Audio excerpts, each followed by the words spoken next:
আমরা নতুন একটি বাংলাদেশ পেয়েছি আলহামদুলিল্লাহ। নতুন ভোরের বাংলাদেশ। এখন আমাদেরকে ঐক্যবদ্ধ থাকতে হবে, বিচ্ছিন্ন থাকলে হবে না, ঠিক কি না? আমি প্রায় বলি, যখন আমরা একা থাকি তখন আমরা ব্যক্তি, যখন আমরা সবাই মিলি তখন আমরা শক্তি। আমাদের এই ইউনিটি, আমাদের এই ঐক্যবদ্ধ শক্তিকে আগামীর ইসলামের জন্য কাজে লাগাতে হবে। চিল্লায় বলেন ঠিক কিনা? Especially the Gen Z of Chapainababganj, the Gen Z of Rajshahi. তোমরা দেখিয়ে দিয়েছো কিভাবে জালিমকে শায়েস্তা করতে হয়। আল্লাহু আকবার। চোখের ইশারায় কি তাদের কানেক্টিভিটি, কি তাদের বোঝাপড়া। 16-17 বছরে যেটা করা যায় নাই, অল্প কয়েকদিনের ব্যবধানে তাদের ইউনিটি গোটা বাংলাদেশকে উজ্জীবিত করেছে। এই উচ্ছ্বাস, এই ইউনিটি, এই সম্প্রীতি আমাদেরকে বজায় রাখতে হবে। এই যে আমরা ইউনাইটেড, আমরা উচ্ছ্বসিত, আমরা একসাথে দেশ গড়ার কাজে ঐক্যবদ্ধ হতে চাই, এটা আবার অনেকের ভাল লাগে না। নানামুখী ষড়যন্ত্র। আমরা যদি ঐক্যবদ্ধ থাকতে পারি কেউ আমাদের কিচ্ছু করতে পারবে না। এজন্য আগামীর বাংলাদেশ ঐক্যবদ্ধ বাংলাদেশ। আমরা এমন রাজনৈতিক বন্দোবস্ত চাই যেখানে কেউ কাউকে জুলুম করার সাহস দেখাবে না। নতুন করে আর কেউ জালিম হবে না।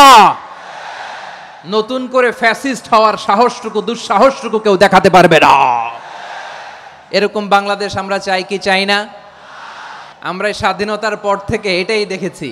লুটপাট, দুর্নীতি, মারামারি, দেশের টাকা পাচার, এগুলোর পুনরাবৃত্তি আমরা চাই। নতুন ভোরের বাংলাদেশে এগুলোর পুনরাবৃত্তি না হোক। জোরে বলেন ঠিক কিনা? আমাদের বিশ্ববিদ্যালয়ের ক্যাম্পাসগুলোতে রিসার্চ হোক, উন্নত মানের রিসার্চ, গবেষণা হোক, যেরকম আমরা অন্যান্য দেশে দেখি। যেই ছাত্রদের হাতে কলম লেগেছে ওই হাতে অস্ত্রের স্পর্শ না লাগুক। চিল্লায় বলেন ঠিক কিনা? এখানে এক রাজনৈতিক দল আর এক রাজনৈতিক দলকে শ্রদ্ধা করবে, সম্মান করবে, এমন নেতা আমরা চাই যেই নেতা অসুস্থ হলে আমরা গোটা দেশের জনগণ জায়নামাজ বিছিয়ে মুনাজাতে চোখের পানি ছেড়ে আমার নেতার জন্য কান্না করব। চিল্লায় বলেন ঠিক কিনা? দেখবেন এই যে আমরা ঐক্যবদ্ধ, আমরা সম্প্রীতির বাংলাদেশ গড়তে চাই, আমরা সমৃদ্ধির বাংলাদেশ গড়তে চাই। নানা ধরনের চক্রান্ত। রিসেন্টলি দেখবেন এই শান্ত শিষ্ট ইসলাম প্রিয় শান্তিপ্রিয় মুসলিমদেরকে উস্কানি দেয়া হচ্ছে, উত্তেজিত করার জন্য আমার নবীকে গালি দেয়া হচ্ছে। আরশের অধিপতি আল্লাহ রাব্বুল ইজ্জাতের নামে এমন অশ্লীল শব্দ ব্যবহার করা হচ্ছে যেগুলো মুখে তোলা আমাদের পক্ষে সম্ভব না। যারা আল্লাহ রাসূল সাল্লাল্লাহু আলাইহি ওয়াসাল্লামের সম্মানকে খাটো করে, আল্লাহ এবং আল্লাহর রাসূলকে নিয়ে কটূক্তি করে, অবমাননা করে, শব্দ ব্যবহার করে, অশ্লীল শব্দ ব্যবহার করে, তাদের ব্যাপারে আমরা সর্বোচ্চ শাস্তি কামনা করি। নবীর বিরুদ্ধে আল্লাহর রাসূল সাল্লাল্লাহু আলাইহি ওয়াসাল্লামের সম্মানকে খাটো করে কবিতার নামে, গদ্যের নামে অশ্লীল শব্দ চয়নকে আমরা মেনে নিব? কারণ আল্লাহর নবী আমার ঈমান, আমার নবী আমার ঈমান। নবীকে ভালোবাসা ঈমানের অংশ শুধু এতটুকু নয়, আমার নবীর ভালোবাসাটাই হচ্ছে ঈমান। চিল্লায় বলো ঠিক কিনা? ফিদাকা আবি ওয়া উম্মি ওয়া নাফসি ওয়া রূহি ইয়া রাসূলুল্লাহ। আমরা আমাদের প্রিয় নবীর জন্য জীবন বিলিয়ে দিতে রাজি। চিল্লায় বলেন ঠিক কিনা?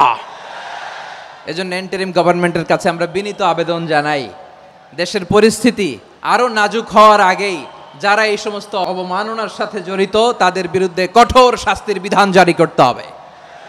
আজকের এই বিশাল তাফসীরুল কোরআনের প্রোগ্রাম থেকে এই দাবি জানিয়ে আমরা মহাবিশ্বের মহাবিশ্বয় মহাগ্রন্থ আল কোরআন আল কারিম থেকে আলোচনা শুরু করছি। আওয়াজ করে পড়ুন ইনশাআল্লাহ। প্রিয় ভাইয়েরা, বলুন তো, আমরা যে আরবি মাস অতিবাহিত করছি, কাটাচ্ছি, মাসটির নাম কি? শাবান। মাশাআল্লাহ, এই তো আপনারা সবাই জানেন। শাবানের পরেই যে মাস আসবে এটার নাম কি? রমাদান। যে আসতেছে আপনাদের ভাল লাগে? হ্যাঁ, রমাদান নাম শুনলেই মুমিন হৃদয়ে বয়ে যায় প্রশান্তির ফল্গু ধারা, ঠিক কিনা? একটা আনন্দ, একটা উচ্ছ্বাস আমাদের হৃদয়ের মধ্যে চলে আসে। রমাদান সাইয়্যিদুশ শুহুর, 12 মাসের মধ্যে সবচাইতে শ্রেষ্ঠতম মাস রমাদান আল মুবারক আসছে। আত্মশুদ্ধির মাস, আত্মসংশোধনের মাস, শুদ্ধাচারের মাস, নিজেকে আলোকিত করবার মাস। এই রমাদানুল মুবারকে আমাদের কি করণীয়, কি বর্জনীয়, what to do and what not to do, এই টপিকসের উপর কিছু কথা আপনাদের সামনে উপস্থাপন করব ইনশাআল্লাহ। ওমা তৌফিক ইল্লা বিল্লাহ। আল্লাহ তাআলা ইরশাদ করছেন, شهر رمضان الذي أنزل فيه القرآن هدى للناس وبينات من الهدى والفرقان। আল্লাহ বলেন রমাদান এমন একটা মাস যে মাসে কোরআন নাজিল করা হয়েছে, আর এই কোরআন হচ্ছে বিশ্ব মানবের জন্য পথ নির্দেশিকা, হেদায়েতের সুস্পষ্ট বর্ণনা এবং সত্য মিথ্যা পৃথক করার আসমানি মানদণ্ড রূপে জামিনে আমাদের জন্য কোরআন নাজিল করেছে কে? আওয়াজ করে বলেন তো, আল্লাহর নাজিল করা এই কোরআনে কোনো ভুল আছে? সন্দেহ আছে? সংশয় আছে? বিয়ন্ডলেস, বাউন্ডলেস, বটমলেস এমন কিতাব যেটা পড়ে গবেষণা করে এর তথ্য, উপাত্ত, ইনফরমেশন, লেসন নিয়ে শেষ করা যায় না। সুবহানাল্লাহ। আল্লাহ বলেন এই কোরআনকে আমি রমাদানে নাজিল করেছি, যেটা বিশ্ব মানবের জন্য পথ নির্দেশিকা। এতে আছে হেদায়েতের সুস্পষ্ট বর্ণনা আর সত্য মিথ্যা পার্থক্য করার মানদণ্ড, কোনটা সত্য কোনটা মিথ্যা এটা কোরআন দিয়ে ডিফারেন্সিয়েট করা যায়। কোরআন হচ্ছে ফুরকান, to differentiate between right and wrong. কোনটা সত্য কোনটা মিথ্যা, কোনটা ভুল কোনটা নির্ভুল, এটা কোরআন দিয়ে যাচাই করা যায়। চিল্লায় বলেন ঠিক কিনা? এজন্য এই কোরআন দিয়ে আমাদের জীবন সাজাতে হবে। কোরআন দিয়ে জীবন না সাজালে জীবন আলোকিত হয় না। কোরআন দিয়ে পরিবার না সাজালে পরিবার আলোকিত হয় না। কোরআন দিয়ে সমাজ না সাজালে সমাজটা শান্তিময় হয় না। শুধু দুর্নীতি দমন কমিশন দিয়ে দুর্নীতি বন্ধ করা যায় না। কোরআনের আইন বাস্তবায়ন করা ছাড়া এই সমাজ থেকে দুর্নীতি বন্ধ করা যাবে না। চিল্লায় বলো ঠিক কিনা? আমার প্রিয় ভাইয়েরা, এই কোরআন নাজিল হয়েছে রমাদান আল মুবারক, এই বরকতময় মাসে।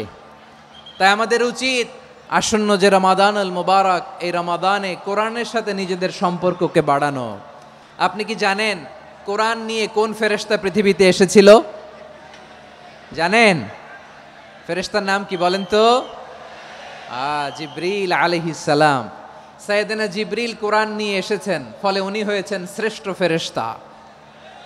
বিশ্ব নবীর উপর কোরআন নাজিল হয়েছে, তাই তিনি হয়েছেন শ্রেষ্ঠ নবী। রমাদানে কোরআন নাজিল হয়েছে, তাই রমাদান হয়েছে শ্রেষ্ঠ মাস। কদরের রাতে কোরআন নাজিল হয়েছে, তাই কদর হয়েছে শ্রেষ্ঠ রাত। আমরাও যদি কোরআনের সাথে সম্পর্ক বাড়াই, আমাদের মর্যাদাও এরকম, আমাদেরকেও শ্রেষ্ঠ মানুষ বানায় দিবে কে? এজন্য কোরআনের সাথে সম্পর্ক বাড়াইতে রাজি আছেন তো? যারাই কোরআনের সাথে সম্পর্ক বাড়ায় এদের মর্যাদা বাড়ায় দেয় কে? শাবান মাস আসলে, রজব মাস আসলে সাহাবারা কি করতেন আসুন আমরা দেখি কিভাবে তারা রমাদানকে ওয়েলকাম জানাতেন। রজব শাবান আসলেই ওনারা রমাদান পর্যন্ত পৌঁছার আকুতি, আগ্রহ আর ফরিয়াদ আল্লাহর কাছে জানাতেন আর বলতেন, ইয়া আল্লাহ, রমজান পর্যন্ত আমাদের হায়াত বাড়িয়ে দাও। আল্লাহুম্মা বাল্লিগনা রমাদান, আল্লাহ তুমি রমজান পর্যন্ত আমাদের পৌঁছে দাও। আল্লাহুম্মা বারিক লানা ফি রজব ওয়া শাবান ওয়া বাল্লিগনা রমাদান, আল্লাহ রজব শাবানে বরকত দাও, আল্লাহ রমজান পর্যন্ত তুমি আমাদেরকে পৌঁছে দাও। আওয়াজ করে পড়েন আমিন। আমার প্রিয় চাঁপাইনবাবগঞ্জের ভাইরা, গত বছর অনেকের সাথে আমরা একসাথে রমাদান কাটিয়েছি, তাদের অনেকে দুনিয়াতে এখন বেঁচে নাই, এরকম আছে না নাই? আচ্ছা, এই বছর যদি খুশনসিব হয় আমাদের, আমরা যদি পাই, আগামী বছরও যে রমাদান আমরা পাবো কোনো গ্যারান্টি আছে? তাহলে আসুন আমরা ভেবে নেই, হতে পারে this Ramadan could be the last and final Ramadan in our life. হতে পারে এই রমাদানই হতে পারে আমার জীবনের শেষ রমাদান। তাই আসুন আমরা আল্লাহর কাছে দোয়া করি, আল্লাহুম্মা বাল্লিগনা রমাদান, আল্লাহ তুমি রমাদান পর্যন্ত আমাদেরকে পৌঁছে দাও। আওয়াজ করে পড়েন আমিন। ইবনু রাজব আল হাম্বালি লাতাইফুল মাআরিফের মধ্যে লিখেছেন, সাহাবারা ওনারা রমাদান কেন্দ্রিক, আমাদের সালাফ সালফে সালেহিনরা রমাদান কেন্দ্রিক জীবন কাটাতেন। ওনারা রমজান আসার 6 মাস আগে আল্লাহর কাছে দোয়া করতেন, আল্লাহ রমজান পর্যন্ত পৌঁছে দাও। রমজান চলে যাওয়ার পরে বাকি 6 মাস আল্লাহর কাছে দোয়া করতেন, আল্লাহ এই রমাদানে যে ইবাদত করেছি ইবাদতগুলো তুমি কবুল করে নাও। সুবহানাল্লাহ। তাহলে পুরো বছর রমাদান কেন্দ্রিক জীবন। রমজান আসার আগে 6 মাস দোয়া করতো আল্লাহ আমরা যেন রমজান পাই। রমজান চলে যাওয়ার পরে বাকি 6 মাস বলতো আল্লাহ রমজানে যে ইবাদত করেছি এগুলো তুমি কবুল করে নাও। সুবহানাল্লাহ। আবার এই শাবান মাসে আল্লাহর হাবিব সাল্লাল্লাহু আলাইহি ওয়াসাল্লাম সবচেয়ে বেশি রোজা রাখতেন। এই শাবান শেষে আমাদের মধ্যে আগমন করবে রমাদান, এবং এই রমাদানুল মুবারক আল্লাহ তাআলা আমাদের জন্য সিয়াম ফরজ করেছেন। কি ফরজ করেছেন? তিনি সূরাতুল বাকারার 183 নম্বর আয়াতে ইরশাদ করছেন, রাব্বুল আলামিন বলেন, ইয়া আইয়ুহাল্লাযীনা আমানু কুতিবা আলাইকুমুস সিয়ামু কামা কুতিবা আলাল্লাযীনা মিন ক্বাবলিকুম লাআল্লাকুম তাত্তাকুন। আল্লাহ বলেন, ও বিশ্বাসীরা শোনো শোনো, তোমাদের জন্য সিয়ামকে ফরজ করা হয়েছে ঠিক যেমন ভাবে তোমাদের পূর্ববর্তী উম্মতদের উপরও সিয়ামকে ফরজ করা হয়েছিল, লাআল্লাকুম তাত্তাকুন, যাতে করে তোমরা সবাই মুত্তাকি হতে পারো। সুবহানাল্লাহ বলেন, যাতে করে তোমরা আল্লাহ সচেতন হতে পারো। তাহলে সিয়ামকে, এই সামনে যে রমাদান আসতেছে আমার প্রিয় ভাইয়েরা, এই পুরো রমাদান ব্যাপী সিয়াম সাধন করা, সিয়াম পালন করাকে আমাদের জন্য ফরজ করে দিয়েছে কে? এটা শুধু আমাদের উপরই ফরজ না, আমাদের আগে যত জাতিগোষ্ঠী এই পৃথিবীতে এসছে সবার উপরে সিয়াম পালনকে ফরজ করেছে কে? তবে ধরনটা ভিন্ন ছিল, এক এক জাতিগোষ্ঠীর জন্য এক এক ধরনের ছিল। আমাদের জন্য সিয়াম ফরজ টানা 1 মাস 30 দিন বা 29 দিন। পূর্ববর্তী অনেক উম্মতের উপর 1 মাস ছিল না, 3টা ফরজ ছিল। কয়টা? প্রতি মাসের 13, 14, 15 ফরজ ছিল তাদের জন্য। কারো জন্য শুধু একটা, আশুরার রোজা। কোন কোন উম্মতের জন্য 10টা। কোন কোন উম্মতের জন্য রোজা ফরজ ছিল মৌনতার রোজা, আরবিতে বলে সওমুল ইনসাত, মানে সারাদিন খেতে পারবে, পান করতে পারবে, স্ত্রীর সাথে মেলামেশা করতে পারবে, কিন্তু কথা বলতে পারবে না। কথা বললেই তাদের রোজা ভেঙে যেতে। পড়েন সুবহানাল্লাহ। কি অদ্ভুত ব্যাপার, মৌন সম্মতির রোজা। যেমনটি সাইয়্যিদাতুনা মারিয়াম আলাইহাস সালাম বলেছেন, ইন্নী নাযারতু লির-রাহমানি সাওমা ফালান উকাল্লিমাল ইয়াওমা ইনসিয়া। তিনি বলেছেন, আজকে আমি রহমানের জন্য, মানে আল্লাহর জন্য রোজা মানত করেছি, আজকে আমি কারোর সাথে কথা বলতে পারবো না। তো রোজা রাখলে কথা বলতে পারবে না কেন? কারণ ওই শরীয়তে রোজার বিধান ছিল সকাল থেকে সন্ধ্যা খেতে পারবেন, পান করতে পারবেন, কিন্তু কথা বলতে পারবেন না। কথা বললেই রোজা ভেঙে যেত। সুবহানাল্লাহ বলেন। তাহলে সব জাতিগোষ্ঠীর উপরে রোজা ফরজ ছিল, কিন্তু ধরনটা ভিন্ন ছিল। মজার ব্যাপার হচ্ছে, আপনি বর্তমানেও বিভিন্ন ধর্মের দিকে তাকান, বৌদ্ধ ধর্ম, হিন্দু ধর্ম, খ্রিস্ট ধর্ম, তাদের মধ্যেও রোজা আছে। ইংরেজরা, খ্রিস্টানরা এটাকে বলে ফাস্টিং। কি বলে? ফাস্টিং। আমাদের হিন্দু ভাইয়েরা বলে উপবাস। তারা কি বলে? উপবাস। আবার এখন আন্দোলনেরও একটা মাধ্যম হয়েছে এটা, না খেয়ে থাকা। এটারে বলে অনশন। এটারে কি বলে? অনশন ধর্মঘট। মানে আমাদের দাবি না মানলে আমরা খাবো না, রোজা রাখলাম। তারপরে আধুনিক বিজ্ঞান এটার একটা নাম দিয়েছে না খেয়ে থাকাকে, অটোফিজি। কি বলে? অটোফিজি। জাপানের এক চিকিৎসা বিজ্ঞানী এই অটোফিজির উপর গবেষণা করে সে নোবেল পেয়েছে। এজন্য আল্লাহ তাআলা আমাদের জন্য গোটা রমাদানে এই সিয়ামকে ফরজ করে দিয়েছেন। আওয়াজ করে বলেন আল্লাহু আকবার। রাব্বুল আলামিন বলেন, ইয়া আইয়ুহাল্লাযীনা আমানু কুতিবা আলাইকুমুস সিয়াম, সিয়ামকে তোমাদের উপরে ফরজ করা হয়েছে, কামা কুতিবা আলাল্লাযীনা মিন ক্বাবলিকুম, যেমনি তোমাদের পূর্ববর্তীদের উপর রোজা ফরজ করা হয়েছিল, লাআল্লাকুম তাত্তাকুন, যাতে করে তোমরা আল্লাহ সচেতন হতে পারো, যাতে করে তোমরা মুত্তাকি হতে পারো। লাআল্লাকুম তাত্তাকুন, যাতে করে আমরা আল্লাহ সচেতন হতে পারি, আল্লাহ কনসিয়াসনেস আমাদের মধ্যে গ্রো করে। এটা হচ্ছে রোজার প্রাইম অবজেক্টিভ। অনেকে জিজ্ঞেস করলে অনেকে বলে রোজার মূল উদ্দেশ্য হচ্ছে না খেয়ে থাকা। না। অনেকে বলে গরিবদের কষ্ট অনুধাবন করা রোজার উদ্দেশ্য। না। রোজার উদ্দেশ্য কি, সিয়াম পালনের উদ্দেশ্য কি, এটা আল্লাহ তাআলা স্পষ্ট এই আয়াতের পেছনে বলেছেন যে লাআল্লাকুম তাত্তাকুন, যাতে করে তোমরা আল্লাহ সচেতন হতে পারো, আল্লাহ ভীতি তোমাদের মধ্যে গ্রো করে, গড কনসিয়াসনেস, আল্লাহ কনসিয়াসনেস, আল্লাহ সচেতনতা যেন বাড়ে, দ্য সেন্স অফ অ্যাকাউন্টেবিলিটি। আল্লাহর সুপ্রিম কোর্টের কাঠগড়ায় এই দুনিয়াতে আমি যাই করলাম তার সব কিছু যে পাই টু পাই হিসাব দিতে হবে। এই sense, to enhance the sense that what ever we do Allah is watching me. আপনি যাই করেন কেউ দেখে না, কিন্তু দেখে কে?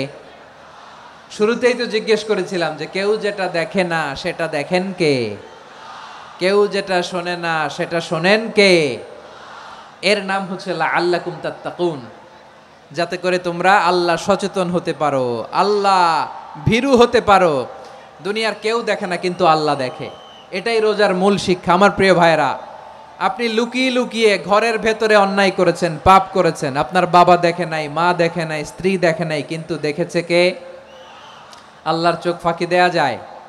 আচ্ছা, বুঝে থাকলে বলেন তো, সিসি ক্যামেরার চোখ ফাঁকি দেয়া যায় কি যায় না? পুলিশের চোখ, র্যাবের চোখ, বিমানবন্দরে কাস্টমস অফিসারের চোখ, কিন্তু আমার আল্লাহর চোখ। এই সেন্সটা নিয়ে আসা নিজের মধ্যে, আমি what ever I do Allah is watching me, যাই করি আল্লাহ দেখে। লাআল্লাকুম তাত্তাকুন। রমাদানের রোজা, ইফতারি, সিয়াম, ইবাদত সব কিছুর মধ্য দিয়ে আপনাকে খেয়াল করতে হবে যে লাআল্লাকুম তাত্তাকুন এই স্ট্যান্ডার্ড এটা অ্যাচিভ হচ্ছে কিনা আমাদের, যাতে করে তোমরা মুত্তাকি হতে পারো, আল্লাহ ভীরু হতে পারো। তাকওয়া, এটা হচ্ছে the essence of Islam. What is তাকওয়া? তাকওয়া মানে কি? তাকওয়ার সংজ্ঞা অনেকে অনেকভাবে দিয়েছেন। আমি সরাসরি সাহাবাদের কাছ থেকে একটা সংজ্ঞা আপনাদের শোনাচ্ছি। ওমরে ফারুক রাদিয়াল্লাহু তাআলা আনহু উবাই ইবনে কাব রাদিয়াল্লাহু তাআলা আনহুকে জিজ্ঞেস করেছিলেন, ইয়া উবাই মা হুয়া তাকওয়া? হে উবাই, তাকওয়া কি? তাকওয়া কাকে বলে? উবাই ইবনে কাব তিনি প্রশ্নের উত্তর না দিয়ে উনিও আবার প্রশ্ন ছুড়লেন। তিনি বললেন, ইয়া আমির আল মুমিনিন, আমা সালাকতা তরিকান যা শাউক? আপনি কি কাঁটাযুক্ত রাস্তা দিয়ে মরুভূমিতে কখনো হেঁটেছেন? যে রাস্তার চারদিকে ক্যাকটাস, গুলমলতার কাঁটা, হেঁটেছেন? ওমরে ফারুক বললেন, নাম, হেঁটেছি। বালা, হেঁটেছি। কাইফা আমিলতা, কিভাবে হেঁটেছেন? ওমরে ফারুক বললেন, শাম্মারতু ওয়াজতাহাতু, আমি আমার জামা, জুব্বা আর চাদর আটোসাটো করে গায়ের সাথে এমন ভাবে মিলিয়ে রেখেছি, এমন সাবধানে হেঁটেছি যাতে করে মরুভূমির ক্যাকটাসের গুলমলতার কাঁটা আমার গায়ে বিঁধে না যায়। উবাই ইবনে কাব বললেন, ফাযালিকা হুয়া তাকওয়া। আরে তাহলে আপনি তো ঠিকই জানেন তাকওয়া মানে কি, এটাই তো তাকওয়া। ওই রাস্তা দিয়ে যেভাবে হেঁটেছেন পুরো দুনিয়ার জিন্দেগিটা এইভাবে সাবধানে চলার নামই হচ্ছে তাকওয়া। চিল্লায় বলো ঠিক কিনা? এই দুনিয়াতে পাপ পঙ্কিলতা থাকবে, শয়তানির হাতছানি থাকবে, অপরাধ প্রবণতা থাকবে, নফসের খায়েশ থাকবে, অন্যায়ের হাতছানি থাকবে। সব কিছুকে দলে মুচড়ে পেছনে ফেলে সাবধান হয়ে এই দুনিয়ার সিরাতুল মুস্তাকিমের পথে চলতে হবে। যেই রাস্তা শুরু হয়েছে দুনিয়াতে, শেষ হয়ে গিয়েছে আল্লাহর জান্নাতের ভেতরে। চিল্লায় বলেন ঠিক কিনা? আমার প্রিয় চাঁপাইনবাবগঞ্জের ভাইয়েরা, এটার নামই তাকওয়া। উবাই ইবনে কাব বললেন, ও আমিরুল মুমিনিন, ওই কাঁটাযুক্ত গুলমলতার রাস্তার মধ্যে ঠিক যেমনি সাবধান হয়ে আপনি হেঁটেছেন, এই দুনিয়ার বুকে ওই সাবধান হয়ে চলার নাম হলো তাকওয়া। সুবহানাল্লাহ। তাকওয়ার শুধু দুইটা নমুনা আপনাদের সামনে পেশ করব, আপনাদের ক্লিয়ার হয়ে যাবে। একটা নমুনা তো দিলাম, আরেকটা নমুনা, সেটাও ওমরে ফারুক রাদিয়াল্লাহু তাআলা আনহুর জীবনী থেকে। উনি ছিলেন ন্যায়পরায়ণ শাসক। রাত্রিবেলা প্রজাদের কি হাল হাকিকত, কি অবস্থা, ঘুরে ঘুরে প্যাট্রোলিং করতেন পুলিশের মতো। সারা রাত তিনি ঘুরেছেন কার কি অবস্থা দেখে, শেষ রাতে তিনি ফিরে আসতেছেন। তিনি থাকতেন, সেই বুখারীতে এসেছে, কানা ইয়াসকুনু ফি আওয়ালিল মদিনা, মদিনার উঁচু এলাকায় থাকতেন। তো ফিরে আসার সময় উনি একটা প্রাচীর বেষ্টিত ঘরের পাশে দুইজন নারীর কথোপকথন শুনতে পেলেন। একজন বৃদ্ধা, একজন যুবতী। উনি কান লাগিয়ে শুনতে পাচ্ছেন। বৃদ্ধা মা, ওমরে ফারুক কাউকে দেখতে পাচ্ছেন না, শুনতে পাচ্ছেন। বৃদ্ধা মা তার যুবতী মেয়েকে বলে, এই তাড়াতাড়ি ওটের দুধ দহন করে ওটের দুধের সাথে পানি মিশাও, তাইলে কালকে বাজারে মদিনায় বেশি দামে বিক্রি করা যাবে, লাভ হবে অনেক। বৃদ্ধা মহিলা এটা বললেন। যুবতী মেয়ে উত্তরে বলে, মা আপনি জানেন না আমিরুল মুমিনিন খলিফাতুল মুসলিমিন ওমরে ফারুক দুধে পানি মিশানোকে দণ্ডনীয় অপরাধ বলে ঘোষণা দিয়েছে, জানেন না? এবার বৃদ্ধা মহিলা বলে, আরে পাগলি, এই ভোর রাতে আমিরুল মুমিনিন ওমরে ফারুক আসবে কোত্থেকে? উনি আসবে কোত্থেকে? ওনার পাইক পেয়াদা সিকিউরিটি আসবে কোত্থেকে? কেউ দেখবে না। আরে কেউ দেখবে না, তাড়াতাড়ি দুধের সাথে পানি মেশাও। এই কথা যখন মা বলেছে, যুবতী মেয়েটা চমৎকার একটা উত্তর দিয়েছে। তিনি বলেছিলেন, ইয়া উম্মি, ও আমার মা, লাউলা রাআ উমর লা রাআ রব্বু উমর, ও আমার প্রিয়তমা মা, আপনি ঠিকই বলেছেন, গভীর রাতে ওটের দুধে পানি মিশালে ওমর দেখবে না, কিন্তু মা খেয়াল রাখবেন, ওমর যদি নাও দেখে, ওমরের রব কিন্তু দেখে। চিল্লায় বলেন ঠিক কিনা? দিস ইজ কল্ড তাকওয়া। এজন্য রব্বুল আলামিন বলেন, লা তুদরিকুহুল আবসার ওয়া হুয়া ইউদরিকুল আবসার ওয়া হুয়াল লাতীফুল খাবীর। তিনি এমন সত্তা, দুনিয়ার কোনো চোখ তাকে দেখে না, কিন্তু দুনিয়ার সবগুলো চোখকে, সব মানুষের অ্যাক্টিভিটিসকে, আরশের উপর থেকে সব কিছু মুহূর্তে মুহূর্তে দেখতে পান কে? তাহলে তাকওয়া কারে বলে বুঝতে পারছেন? হ্যাঁ, দুনিয়াতে সাবধানে চলার নাম তাকওয়া। কেউ দেখে না, কিন্তু আল্লাহ দেখে। এই সেন্স, এই জবাবদিহিতার ভয়, দ্য সেন্স অফ অ্যাকাউন্টেবিলিটি, এই সেন্স নিজের মধ্যে গ্রো করার নাম হচ্ছে তাকওয়া। আর এই সিয়াম পালন করার প্রাইম অবজেক্টিভ অফ সিয়াম হচ্ছে লাআল্লাকুম তাত্তাকুন। আওয়াজ করে বলেন, লাআল্লাকুম তাত্তাকুন। আমার প্রিয় ভাইয়েরা, এই আসন্ন রমাদান, এটা এমন এক বরকতের মাস, যে মাসে আমরা নিজেদের নাফসের উপর নিয়ন্ত্রণ প্রতিষ্ঠা করি। সারা বছর নাফস আমাদেরকে নিয়ন্ত্রণ করে, আর রমাদানে আমরা নাফসকে নিয়ন্ত্রণ করি। কথা বুঝতেছেন? সারা বছর নাফস আমাদেরকে নিয়ন্ত্রণ করে। এই যে এখন আমার খেতে মনে চাইলে, যে খেজুর রাখা, আমি খেজুর খেতে পারবো, নাটস আছে, বাদাম খাইতে পারি। খাইতে মন চাইলে পানি, আমার রুহুটা চায়, আমার নাফসটা খেতে চায়, আমি খেতে পারি, পান করতে পারি। বিবাহিতরা দিনের বেলায় স্ত্রীর সাথে মেলামেশা করতে চাইলে করতে পারে, কিন্তু রমাদানে দিনের বেলায় খেতে মনে চায়, কিন্তু আমরা খাই। আমার প্রবৃত্তি খেতে চায়, কিন্তু প্রবৃত্তির কথা আমরা শুনি। তৃষ্ণায় গলা ফেটে যায়, গলার ছাতি ফেটে যায়, কিন্তু এক ঢোক পানি কি আমরা গিলি? বিবাহিতরা দিনের বেলা স্ত্রীর সাথে কি মেলামেশায় যায়? না। তার মানে সারা বছর নফস আমাদেরকে নিয়ন্ত্রণ করে, আর রমাদানে এই নফসের উপর আমরা নিয়ন্ত্রণ প্রতিষ্ঠা করি। নফসের লাগাম আমরা রমাদানে টেনে ধরে। চিল্লায় বলেন ঠিক কিনা? এজন্য আমার প্রিয় ভাইয়েরা, নফসের উপরে নিয়ন্ত্রণ নিতে চাইলে রমাদানের রোজার কোনো বিকল্প নাই। এটা এমন মাস, যে মাসের ফজিলতেরও কোনো শেষ নাই। এই মাসকে বলা হয় দ্য মান্থ অফ হোপ। এটা আশা জাগানিয়া মাস। রমজানের কথা শুনলেই আশা জাগে না হৃদয়ে? হ্যাঁ, ইদা জা রমাদান ফুতিহাত আবওয়াবুস সামা ওয়া গুল্লিকাত আবওয়াবু জাহান্নাম ওয়া সুফিদাতিশ শায়াতিন। রমাদান আসলে আকাশের দরজাগুলো খুলে দেওয়া হয়, মানে জান্নাতের। জাহান্নামের দরজাগুলোকে লক করে দেওয়া হয়, শয়তানকে চেইন আপ করা হয়। ইবাদত করলে শুধু করতেই মনে চায়। চিল্লায় বলেন না সুবহানাল্লাহ। রমজানে ইবাদতে যেই মজা পাওয়া যায়, সারা বছর অন্য কোনো মাসে এই মজা আপনি পান? আমার চাঁপাইনবাবগঞ্জের ভাইরা আওয়াজ করে বলেন না, রমজানে ইবাদতে যেই মজা অন্য মাসে এটা পান? কারণ রমজানে ইবাদত করলে সওয়াবও বেশি, ইবাদতের একটা পরিবেশ থাকে, ঠিক কিনা বলেন? অন্য মাসে ইবাদত করলে এর সওয়াব পাওয়া যায় গাণিতিক হারে, রমজানে ইবাদত করলে সওয়াব বাড়তে থাকে জ্যামিতিক হারে। সুবহানাল্লাহ কইবেন না?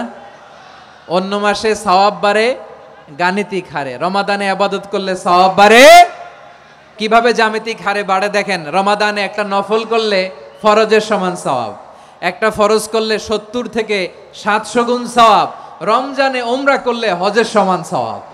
দ্য মান্থ অফ হোপ, আশা জাগানিয়া মাস। এই মাস আমাদেরকে হোপফুল করে, আশাবাদী করে।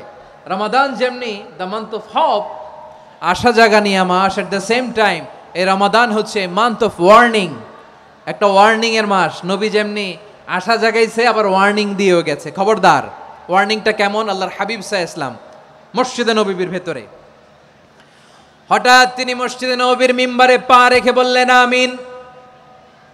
দ্বিতীয় ধাপে পা রেখে বললেন আমিন, তৃতীয় ধাপে পা রেখে বললেন আমিন। সাহাবারা অবাক হয়ে বললেন, ইয়া রাসূলুল্লাহ, ইয়া হাবিবাল্লাহ, 3 বার শুধু আমিন আমিন পড়লেন, কেন পড়লেন আমরা কিছু জানি না, আমাদেরকে জানিয়ে দেন কেন আপনি 3 বার আমিন বললেন। রাহমাতাল লিল আলামিন আল্লাহর হাবিব বললেন, ও আমার প্রাণের সাহাবীরা, আমি যখন মসজিদে নববীর মিম্বারের প্রথম ধাপে পা রেখেছি, সাইয়েদনা জিবরিল এসে আমাকে বলেছে, ও নবী, আপনার নাম শুনে যে ব্যক্তি আপনার উপর দুরূদ পড়ে না তার ধ্বংস আপনি বলেন আমিন। আমি বলেছি আমিন। দ্বিতীয় ধাপে পা রাখার পর সাইয়েদনা জিবরিল বললেন, ইয়া রাসূলুল্লাহ, মাতা পিতাকে বার্ধক্য অবস্থায় পেয়ে তাদের সেবা করে, তাদের সাথে সদাচরণ করে যে সন্তান জান্নাত কামাতে পারলো না, তার জন্য ধ্বংস আপনি বলেন আমিন। আমি বলেছি আমিন। আবার মিম্বারের তৃতীয় ধাপে ঠিক যখনই আমি পা রাখলাম, সাইয়েদনা জিব্রাইল বললেন, নবী, রমজান মাস পাওয়ার পরে এই মাসে ইবাদত করে যে ব্যক্তি নিজের গুনাহ মাফ করাতে পারলো না, তার জন্য ধ্বংস। আপনি আওয়াজ করে পড়েন আমিন। কত বড় ধমক, কত বড় ওয়ার্নিং দেখছেন, যে রমাদান পেয়েছে কিন্তু রমাদানের ইবাদত করার মধ্য দিয়ে সে নিজেকে জাহান্নাম থেকে মুক্ত বানাতে পারলো না, তার উপর আল্লাহ লানত, তার জন্য ধ্বংস। সাইয়েদনা জিব্রাইল বলেছেন আমিন, স্বয়ং বিশ্বনবীও বলেছেন আমিন। আওয়াজ করে পড়েন নাউযু বিল্লাহ। তাহলে রমজান আসবে আর আমরা নিজেদেরকে জাহান্নামীদের লিস্ট থেকে নাম কাটিয়ে জান্নাতীদের লিস্টে উঠাতে পারবো না। এর চেয়ে বড় হতভাগা কি আর কেউ থাকতে পারে? তাহলে রমাদানের এই রহমত, বরকত, মাগফিরাত, ফজিলত আমাদের কামাই করার দরকার আছে না নাই? আমার প্রিয় ভাইয়েরা, আপনি পৃথিবীতে যত ইবাদত করেন সব ইবাদতের সওয়াব নির্ধারিত। এটা পাবেন বা ওইটা পাবেন, এই সওয়াব জান্নাতে, এই বাড়ি ওই বাড়ি। শুধু সিয়ামের সওয়াবটা অনির্ধারিত। কুল্লু আমাল ইবনে আদম ইউদাফ আল হাসানাতু আশরু আমসালিহা ইলা 700 দি'ফিন ইল্লা সাওম। সব নেক আমলের সওয়াব বাড়তে বাড়তে 700 গুণ, কিন্তু রোজা ছাড়া। রোজার সওয়াব কি হবে? বান্দা খালি রোজা রাখে, ফেরেশতারা কিছু লিখতে পারে না আমল নামায়, কারণ আল্লাহ বলে এটা কিছু লিখিস না, কারণ as-সাওমু লি, এই রোজা রাখছে আমার জন্য, ওয়া আনা আজজি বিহি, এই রোজার সওয়াব, প্রতিদান, অ্যাওয়ার্ড এটা কিয়ামতের দিন আমি আল্লাহ নিজ হাতে দেব, নিজ হাতে দেব। আরেক বর্ণনায় এসেছে ওয়া আনা উজজাবি, আমি আল্লাহ নিজেই হয়ে যাব রোজার প্রতিদান। সুবহানাল্লাহ পড়েন। আবার আল্লাহর হাবিব বলেন, ইন্না ফিল জান্নাতি সামানিয়াতু আবওয়াব, জান্নাতের দরজা মোট 8টা। ফিহা বাবুন ইউসাম্মা আর-রায়্যান, 8টা দরজার মধ্যে স্পেশাল একটা দরজা আছে, ওই দরজাটার নাম হলো আর-রায়্যান। রায়্যান দরজা, লা ইয়াদখুলুহু ইল্লা সাইমুন, রোজাদাররা ছাড়া কেউ ওই রায়্যান দরজা দিয়ে জান্নাতে ঢুকতে পারবে না। শুধু রোজাদারদের জন্য ওই দরজাটা খোলা থাকবে। দরজাটার নাম আর রায়্যান। শব্দটা কেমন লাগে? ভালো লাগে। অনাগত সন্তান যদি কারো আসে, ছেলে সন্তান, নাম রেখে দিয়েন আর রায়্যান। কি নাম? লা ইয়াদখুলুহু ইল্লা সাইমুন, রোজাদাররা ছাড়া কেউ ঢুকতে পারবে না। মান দাখালাহু লাম ইয়াজমা আবাদা, একবার যে এই গেট দিয়ে ঢুকবে, he will never be thirsty again, তার গলা থেকে চিরকালের জন্য আল্লাহ তৃষ্ণা মিটাইয়া দিবে। আমরা ওই রায়্যান দরজা দিয়ে সেদিন জান্নাতে ঢুকতে চাই কি চাই না? আমার প্রিয় ভাইরা, প্রতি রাতে রমাদানে আল্লাহর ফেরেশতারা আহ্বান জানায়, ইয়া বাগিয়াল খাইরি আকবিল, ইয়া বাগিয়াশ শাররি আকসির, হে কল্যাণের পথের যাত্রী, আকবিল, প্রসিড, আরো ইবাদত করো, আগাও আগাও, আরো জান্নাতের নাজ নেয়ামত কামাও। হে অকল্যাণের পথের যাত্রী, আকসির, স্টপ স্টপ, অনেক হয়েছে। আন্না, এ রমাদান এটা পাপের মাস নয়, এটা ইবাদত করে জান্নাত কামানোর মাস। চিল্লায় বলো ঠিক কি না? ওয়ালিল্লাহি উতাকাউ মিনান নার ওয়া যালিকা কুল্লা লাইলা, রমাদানের প্রতি রাতে আল্লাহ তাআলা এরকম লাখো বনি আদমকে মাফ করে দেওয়ার ঘোষণা দেয়, নাজাতের ঘোষণা দেয়। আমরা আল্লাহর পক্ষ থেকে মাফ, নাজাত চাই কি চাই না? আর কিছু যে চাই না আমি, চাই গো নাজাত, আল্লাহ তোমার কাছে আমার এই মুনাজাত। আর কিছু যে চাই না আমি, চাই গো নাজাত, আল্লাহ তোমার কাছে আমার এই মুনাজাত, আল্লাহ তোমার কাছে আমার এই মুনাজাত। পড়েন আমিন। তাহলে রমাদানকে আমরা বুদ্ধিমানের মতো কাজে লাগাতে চাই কি চাই না? বুদ্ধিমানের মতো কাজে লাগাইতে হবে। মুমিনরা স্মার্ট হয়। এই রমাদানে আমাদের কি করণীয়, কি বর্জনীয়? সংক্ষেপে 7টা করণীয় 7 মিনিটে, 7টা বর্জনীয় 7 মিনিটে বলে আমরা বিদায় নিব ইনশাআল্লাহ। বলেন, আসন্ন রমাদানে আমাদের 7টি করণীয়। 1 নাম্বার করণীয়, এই রমাদানকে আপনি কোরআনময় করে তুলুন। কোরআনময় করে তুলুন 2025-এর রমাদান। এই হচ্ছে আজকের প্রোগ্রামের স্লোগান। কোরআনময় করতে রাজি আছেন? কোরআন তেলাওয়াত করতে রাজি আছেন? আমার প্রিয় ভাইরা, ধীরস্থির ভাবে কোরআন তেলাওয়াত করুন, তাড়াহুড়ো করে নয়। আনাস রাদিয়াল্লাহু তাআলা আনহু বলতেন, রুব্বা কারি লিল কোরআন ওয়াল কোরআনু ইয়ালআনহু, কোরআনের অনেক কারি আছে যারা কোরআন পড়ে কিন্তু সওয়াব পায় না, বরং আল্লাহর কোরআন তার বিরুদ্ধে আল্লাহর দরবারে নালিশ করে আর লানত করতে থাকে। আমরা কি ওই রকম কোরআনের তেলাওয়াতকারী হতে চাই? না। ধীরস্থির ভাবে ওয়ারাত্তিলিল কোরআন তারতিলা, তারতিলের সাথে পড়বেন। বিষ্ণু ঈসা ইসলাম কানা ইয়ামুদ্দু সাওতাহু মাদ্দান, টেনে টেনে পড়তেন। আলহামদুলিল্লাহি রাব্বিল আলামিন আর রহমানির রহিম মালিকি ইয়াউমিদ্দিন ইয়্যাকা না'বুদু ওয়া ইয়্যাকা নাস্তাঈন ইহদিনাস সিরাতাল মুস্তাকিম সিরাতাল লাযীনা আন'আমতা আলাইহিম গায়রিল মাগদুবি আলাইহিম ওয়ালাদ-দাল্লিন।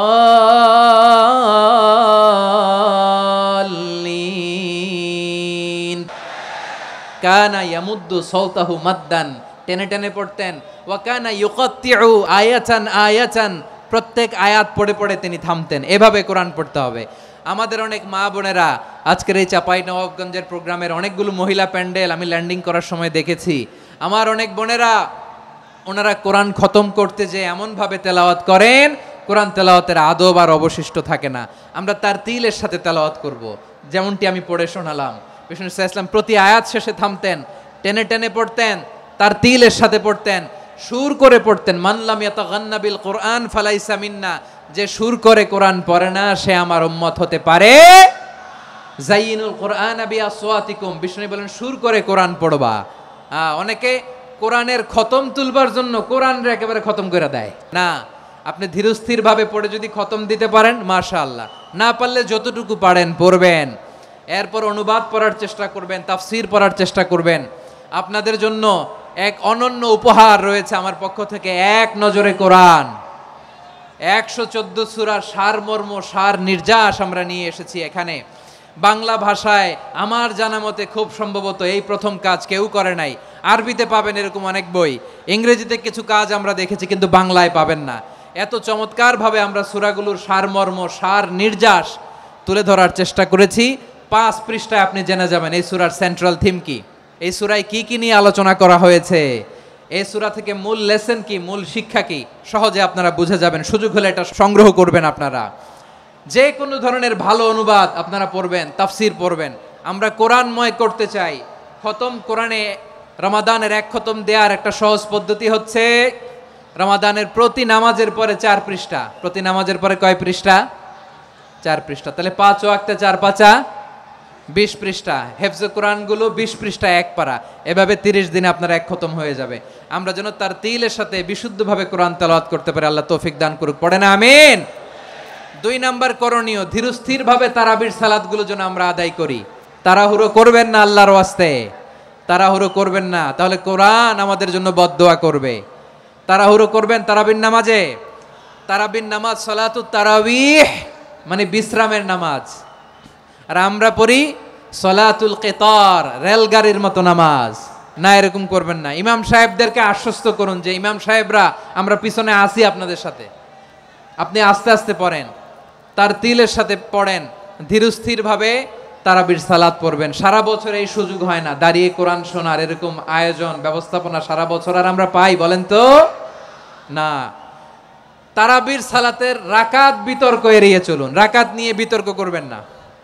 8 রাকাত 20 রাকাত নিয়ে যে মারামারি এই দেশে, এটা শয়তানের ফন্দি। চিল্লায় বলেন এটা কার ফন্দি? আমরা 20 রাকাত পড়ি, আপনারা হয়তো 8 রাকাত পড়েন, কোনো অসুবিধা নাই। আমরা যারা 20 রাকাত আমরা পড়তেছি, আমরা 20 রাকাতের কথাই বলি। 20 রাকাত আমরা পড়বো আজীবন। সৌদি আরবে মক্কা মদিনায় 20 রাকাত পড়ে, কোনো অসুবিধা নাই। অন্যান্য মসজিদগুলোয় 8 রাকাত পড়ে। এই নিয়ে এদের মধ্যে মারামারি আছে? হ্যাঁ, এই জন্য রাকাত বিতর্ক এড়িয়ে চলবেন। প্রিয় ভাইয়েরা, আপনার আমল আল্লাহর কাছে কবুল হবে সংখ্যার বিচারে না উত্তমতার বিচারে? বলেন তো। উত্তমতার বিচারে। কত চমৎকার ভাবে আপনি আল্লাহর সামনে দাঁড়াতে পারছেন এটা বিবেচ্য। রুকু সেজদাগুলো সুন্দরভাবে করবেন। রুকু থেকে সোজা হয়ে দাঁড়ানো ওয়াজিব। 2 সেজদার মাঝখানে সোজা হয়ে বসা ওয়াজিব। এই তা'দিলুল আরকান বাদ দিলে হানাফি মাযহাব মতে সৌ সেজদা দিতে হবে, অন্য মাযহাব মতে নামাজই হবে না আপনার। এই জন্য ধীরস্থির ভাবে তারাবির সালাত যেন আমরা আদায় করি। পারা যাবে তো ইনশাআল্লাহ? 3 নাম্বার তাহাজ্জুদের সালাত আদায় করুন। বছরের অন্যান্য সময় উঠতে পারি না, অনেকে বলে হুজুর উঠতে পারি না, কিন্তু রমাদানে সাহারি খাওয়ার জন্য তো ওঠাই লাগে। কি বলেন? আল্লাহর হাবিব বলেন তাসাহহারু ফা ইন্না ফিস সাহুরি বারাকা, তোমরা সাহারি খেও, কেননা সাহারির ভেতরে বরকত ঢুকায় দিয়েছে কে? একটা খেজুর, এক গ্লাস পানি খেলো সারা দিন আপনাকে তরতাজা রাখে কে? তো সাহারির জন্য যেহেতু উঠতেই হয়, সাহারি খাওয়ার আগে বা পরে 2 রাকাত 4 রাকাত তাহাজ্জুদ পড়া যাবে না? রব্বুল আলামিন বলেন ওয়ামিনাল লাইলি ফাতাহাজ্জাদ বিহি নাফিলাতান লাকা আসা আইয়াবআসাকা রাব্বুকা মাকামান মাহমুদা।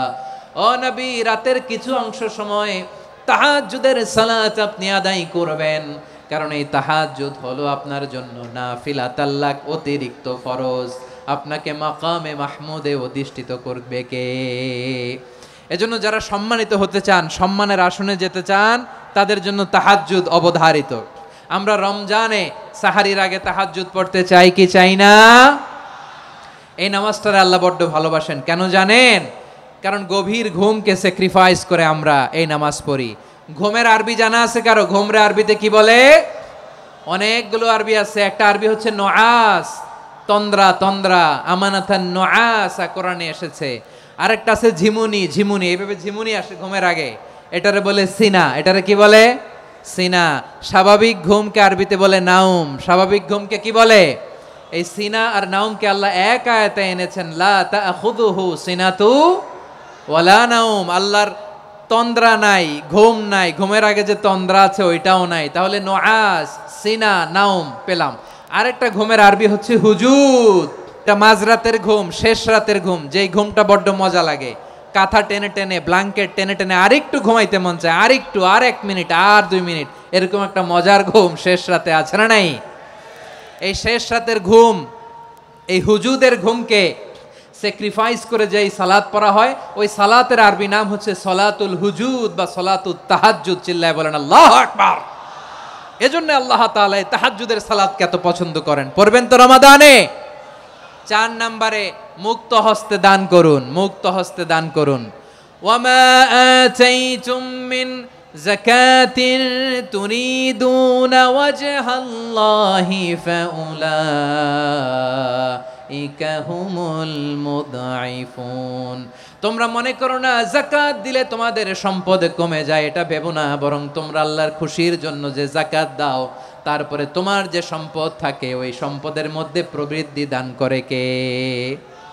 আপনি মনে করছেন দিলে কমে নাকি বাড়ে? বাড়ে।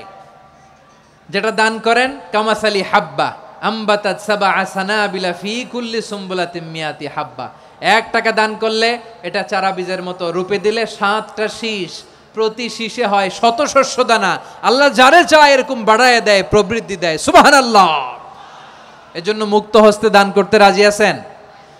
আগে আগে যাকাত ক্যালকুলেট করে রাখেন। আপনার যাকাত বর্ষ যদি পরেও হয়, দেরি করেও হয়, ধরেন যে প্রতি বছর মুহররমে দেন, আপনি আগে দিতে পারবেন। যাকাত অগ্রিম আদায় করা যায়। সুবহানাল্লাহ বলেন। বিষ্ণু ইসা ইসলাম রমাদানে এত দান করতেন, কানা আজওয়াদান নাস, কিন্তু রমাদানে আজওয়াদুন নাস আজওয়াদু বিল খাইরি মিনার রিহিল মুরসালা। প্রবাহিত বাতাসের চেয়ে বিশ্বনবী আরো বদান্যতা বেড়ে যেত। প্রবাহিত বাতাস যেমনি সবাইরে বাতাস দেয়, আস্তিক নাস্তিক মুমিন কাফির সবাইকে শীতল করে দেয়, তেমনি নবীজির রমাদানের দান ছিল এমন, কেউ নবীর কাছে চেয়ে ফিরে গিয়েছে এর নজির নাই। জোরে বলেন সুবহানাল্লাহ। রমাদানে দান করব, ইফতার শেয়ার করব। কাউকে ইফতারি করালে সারাদিন রোজা রেখে তার যে সওয়াব, আপনি ইফতার করানোর কারণে আপনার আমলনামায় ওই সওয়াব আল্লাহ ঢুকায় দিবেন। পড়েন সুবহানাল্লাহ। সাহাবারা বললেন নবী আমরা গরিব মানুষ, ইফতারি খাওয়ানোর পয়সা নাই। আল্লাহর হাবিব বললেন ওয়ালাউ বিমাজকাতি লাবান, 1 ঢোক দুধ, ওয়ালাউ বিতামরা, 1টাও খেজুর, ওয়ালাউ বিশারবাতিমা, 1 ঢোক পানি খাইয়েও যদি কারো রোজা ভাঙাও, তারপরে ওই সওয়াব তোমার আমলনামায় দিবে কে? তাহলে মুক্ত হস্তে দান করুন 4 নাম্বার। 5 নাম্বার হচ্ছে কদর তালাশ করুন। রমজানের সবচেয়ে দামি সময়। বিষ্ণু বলেন মান হরিমা খাইরাহা ফাকাদ হরিম, যে কদর মিস করলো সে সব মিস করলো, হি ইজ দ্য লুজার। আচ্ছা বলেন, এই বরকতের মাসে আমরা কি লুজার হতে চাই না গেইনার হতে চাই? ইন্না আনজালনাহু ফি লাইলাতিল কদরি ওয়া মা আদরাকা মা লাইলাতুল কদর লাইলাতুল কদরি খায়রুম মিন আলফি শাহর। পড়েন আল্লাহু আকবার। লাইলাতুল কদরি খায়রুম মিন আলফি শাহর, হাজার মাসের চেয়েও সেরা। 1000 মাসে হয় 83 বছর 4 মাস। 83 বছর 4 মাস টানা ইবাদত করলে যেই সওয়াব, কদরের রাতে ইবাদত করলে অতটুকু সওয়াব আপনি পাবেন, আল্লাহ সেটা বলে নাই। আল্লাহ বলে তার চাইতে বেশি সওয়াব দিয়ে আপনার আমলনামা ভরে দিবে কে? কদর যেন মিস না হয়। 21, 23, 25, 27, 29 নাকি খালি 27? না, ফালতামিসু ফিল আশরিল আওয়াখিরি ফিল মিনাল ভিতরি, রমজানের শেষ দশকের বেজর রাতগুলোকে কদর হিসেবে তালাশ করো। আল্লাহর হাবিব সাল্লাল্লাহু আলাইহি ওয়াসাল্লাম শেষ 10 দিন টানা ইবাদত করতেন, টানা ইবাদত। ইদা জাআল আশরু আহিয়াল লাইলা আইকাযা আহলা ওয়া জাদ্দা ওয়া শাদ্দাল মিজার, সারা রাত জেগে ইবাদতের নজির নবীজির নাই, শুধু রমজানের শেষ দশক ছাড়া। সুবহানাল্লাহ বলেন। নিজেও ঘুমাতেন না, ফাতেমা রাদিয়াল্লাহু তাআলা আনহু, আলী রাদিয়াল্লাহু তাআলা আনহু কাউকে ঘুমাতে দিতেন না, সবাইকে জাগিয়ে তুলতেন। আমরা সারা রাত জেগে ইবাদত করব, রাজি আছেন তো? কদর যেন আমাদের মিস না হয়। আজকে থেকেই ক্যালেন্ডারে মার্ক করে রাখেন, সব কাজ পেছনে ফেলে, সব ব্যস্ততাকে পেছনে ফেলে ইবাদতের জন্য আমরা প্রস্তুত থাকবো কদরের রাতে। কোনোভাবে কদর যেন আমাদের মিস না হয়, ইনশাআল্লাহ। বলেন তো সবাই। 6 নম্বরে পারলে ইতিকাফ করবেন। আল্লাহর হাবিব সাল্লাল্লাহু আলাইহি ওয়াসাল্লাম প্রতি বছর 10 দিন ইতিকাফ করতেন। যে বছর ইন্তেকাল করবেন সে বছর 20 দিন ইতিকাফ করেছেন। আপনি বলবেন হুজুর ইতিকাফ না করলে সমস্যা কি? আমার নবী একটা ইবাদত সারা জীবনেও ছাড়ে নাই, আর আপনি জীবনে একবারও করেন নাই। এবার হিসাব আপনার কাছে। না পারলে অন্তত রাত্রি বেলাগুলো মসজিদে কাটাবেন, পারবেন তো ইনশাআল্লাহ? সব শেষে শিশু এবং নারীদের ব্যাপারে বিশেষ খেয়াল রাখবেন। শিশুদের রমাদানের ব্যাপারে উৎসাহ দেন, তাদের প্রস্তুতি নেওয়ান, তাদেরকে রোজা রাখতে দিবেন। আমার ভাইয়েরা এবং বোনেরা, পর্দার আড়ালে মায়েদেরকে বলবো, চাপাই নবাবগঞ্জের মায়েরা, 1 দিন 2 দিন না খেয়ে থাকলে আপনার ছেলে মেয়ে মারা যাবে না। ওদেরকে উৎসাহিত করেন, ওদের ছোট্ট যারা রাখতে দেন, বলেন যে বাবা সকাল থেকে দুপুর পর্যন্ত না খেয়ে থাকলে তোমার অর্ধেক রোজা, এরকম 2 দিন অর্ধেক মিলে তোমার 1 রোজা। এরকম আমি কত রোজা রাখছি ছোটবেলায়, কোনো হিসাবই নাই। আমার দাদি বলতো সকাল থেকে না খেয়ে দুপুর 12টা পর্যন্ত রাখলে নাকি অর্ধেক হয়, এরপরের দিন অর্ধেক, 2 অর্ধেক মিলে 1 রোজা। এটা তো আসলে রোজা হয় না, কিন্তু তাকে উৎসাহ দেয়া। ইফতার প্রোগ্রামগুলোতে নিবেন আমাদের বাচ্চাদেরকে, দেখবেন যে ওর ক্ষুধা লাগতেছে, খায় না, কারণ কেউ খায় না। একজন আজান দিচ্ছে, সবাই খেজুর নিয়ে ইফতার করতেছে। এই দৃশ্য, এই ট্র্যাডিশন, এই ইবাদত, এই তারবিয়া ওর আগামীর জীবনটাকে সুন্দর করবে। চিল্লায় বলেন ঠিক কি না? এভাবে আগামীর প্রজন্মকে আমাদের গড়তে হবে। শিশুদের রোজার ব্যাপারে প্রস্তুতি নিন, উৎসাহ দিন। আর নারীদেরকে কষ্ট দিবেন না। সারা দিন পেঁয়াজু, আলুর চপ, বেগুনি, পাকোড়া, ছোলা, মুড়ি, শরবত, রুয়াবজা আছে না নাই? বানাতে বানাতে আমাদের বোনেরা কাহিল হয়ে যায়, আর তারাবি পড়তে পারে না, ইবাদত করতে পারে না। আমরা যেন আমাদের বোনদের প্রতি ইহসান করি, পারবেন তো সবাই? এই 7টি করণীয়, 7টি বর্জনীয়। 1 নাম্বার, বিলম্বে ইফতার করবেন না কখনো। 1 নাম্বার, দেরি করে ইফতার করা নিষিদ্ধ। ইহুদিরা দেরি করে ইফতার করে। লা ইয়াজালুন নাসু আলা খাইরিন মা আজ্জালুল ফিতরা। বিশ্বনবী বলেছেন, এই উম্মত যতদিন আগে আগে ইফতার করবে, এই উম্মতের কপাল থেকে কল্যাণ কেউ ছিনিয়ে নিতে পারবে না। চিল্লায় বলেন ঠিক কি না? আজানের জন্য বসে থাকবেন না, সময় দেখবেন। স্থানীয় সময় যখন সূর্যাস্ত হওয়া মাত্রই বিসমিল্লাহ, খেজুর খেয়ে ফেলবো, পারবেন তো? 2 নাম্বার, রমাদানের পবিত্রতা বজায় রাখবো। কোনো তর্ক বিতর্ক অশ্লীলতায় আমরা জড়াবো না, ঝগড়া করবো না, সরাসরিও না, ফেসবুকেও না। করবেন? কেউ গালি দিলে বলবেন ইন্নিমরুউন সায়েম, আমি রোজাদার। আল্লাহর হাবিব শিখিয়েছেন, কেউ যদি তোমার গালি দেয়, কটু কথা বলে, অশ্লীল কথা বলে, রমজানে তুমিও বলতে পারবে না। তুমি বলতে পারবা ইন্নিমরুউন সায়েম, আমি রোজাদার। আজকে থেকে নিয়ত করেন, রমজানে কেউ গালি দিলে আপনি একটা গালি দিবেন নাকি? কি বলবেন? রোজাদার, রমজানের পবিত্রতা আমি ভঙ্গ করতে পারবো না। অশ্লীল নাটক, সিনেমা আমরা দেখবো না। ব্যাড হ্যাবিট থাকলে রমাদানে এটা ছাড়ার মহা সুযোগ। স্মোকিং এর অভ্যাস আছে অনেকের, ঠিক কিনা? যদি কারো থাকে, কে করে হাত তোলালাম না আমি। এই রমাদানে এই স্মোকিং হ্যাবিট থেকে আমরা বেরিয়ে আসবো, ঠিক কিনা বলেন? তিন নাম্বার, আমরা মিথ্যা বলবো না। বিশ্বনবী বলেন, মানলাম ইয়াদা কাওলা যুরি ওয়াল আমালা বিহি ফালাইসা লিল্লাহি হাজাতুন ফি আইয়াদা আতআমাহু ওয়া শারাবা। যে রমজানে মিথ্যা কথা, মিথ্যা কাজ, মিথ্যা সাক্ষী ছাড়তে পারে নাই, তার না খেয়ে থাকা, উপবাস থাকা দিয়ে আল্লাহর কিছু যায় আসে না। এজন্য মিথ্যার সাথে আমাদের কোনো সম্পর্ক আছে? মিথ্যা বলবো না। চার নাম্বার, অপচয় করব না। ইন্নাল মুবাযযিরিনা কানু ইখওয়ানাশ শায়াতিন ওয়া কানা শাইতানু লিরাব্বিহি কাফুরা। অপচয়কারী শয়তানের ভাই। আচ্ছা, যে শয়তানের ভাই ও নিজেও আরেকটা কি? শয়তান। অপচয় করব না। ইফতারি করতে যে আমরা অনেকে অপচয় করি, এগুলো করবেন আপনারা? না, অপচয় অপব্যয় করব না। 5 নম্বরে রিয়া, লোক দেখানো ইবাদত আমরা করব না। লোক দেখানোর জন্য নামাজ, রোজা, জিকির, তেলাওয়াত, দান সদকা এগুলো করলে আল্লাহর দরবারে এগুলো কবুল হবে। বিশ্বনবী বলেন, দাজ্জালের ফিতনার চেয়ে একটা বড় ফিতনার ভয় আমি করি, সেটা কি? আর রিয়া, শো অফ মেন্টালিটি, লোক দেখানো মানসিকতা। এটা থেকে আমরা বিরত থাকবো ইনশাআল্লাহ। 6 নাম্বার, অনেক গুরুত্বপূর্ণ, ব্যবসায়ী ভাইয়েরা, অনেক অসাধু ব্যবসায়ী আছে রমজান আসলে নিত্য প্রয়োজনীয় পণ্যের মূল্য বৃদ্ধি করে দেয়। এরকম আছে না নাই? এগুলো করবেন না। মজুদদারি করবেন না। পণ্যের কৃত্রিম সংকট বাজারে করবেন না। আপনি লাখ টাকা কামায়া ভাবছেন যে রোজাদারদের কষ্ট দিয়ে ধনী হবেন, এমন রোগ আল্লাহ আপনারে দিবে, কোটি টাকা দিয়েও আপনি হাসপাতালের বিল পরিশোধ করার ক্ষমতা আপনার হবে না। খবরদার। শেষ বয়সে দেখবেন কি কষ্ট আপনার হয়। আপনি রোজাদারদের কষ্ট দিচ্ছেন, আল্লাহ আপনার সুখে রাখবে? আল্লাহর দোহাই লাগে, আমার ব্যবসায়ী ভাইয়েরা এটা করবেন না। আরব বিশ্বে আমরা দেখেছি, আরব বিশ্বের ব্যবসায়ীরা সারা বছরে ব্যবসা করে, রমজানে ভর্তুকি দেয়। আর আমার দেশের কিছু অসাধু ব্যবসায়ী রমজানে গলাকাটা ব্যবসা করে আর সারা বছর সইটার উপর দিয়ে চলে। চিল্লায় বলেন ঠিক কিনা? করবেন না, এটা করবেন না। নিত্য প্রয়োজনীয় পণ্যের মূল্য বৃদ্ধি করা হারাম, পণ্যের কৃত্রিম সংকট তৈরি করা হারাম, মজুদদারি করা হারাম, রোজাদারদেরকে কষ্ট দেয়া হারাম, এটা করবেন না। 7 নম্বরে সর্বশেষ কথা, অধীনস্থ যারা আছে তাদের কাজের চাপ আপনারা কমিয়ে দিবেন। কাজের লোক, ফ্যাক্টরির ওয়ার্কার, স্টাফ, তাদের প্রতি যদি রহম করেন, আপনার উপর রহম করবে কে? এই পবিত্র রমাদানে 7টা করণীয়, 7টা বর্জনীয় মনে রাখা যাবে তো ইনশাআল্লাহ? রমজানের 7টা করণীয় এবং বর্জনীয় যে আমরা শুনলাম, পালন করার তৌফিক দান করো।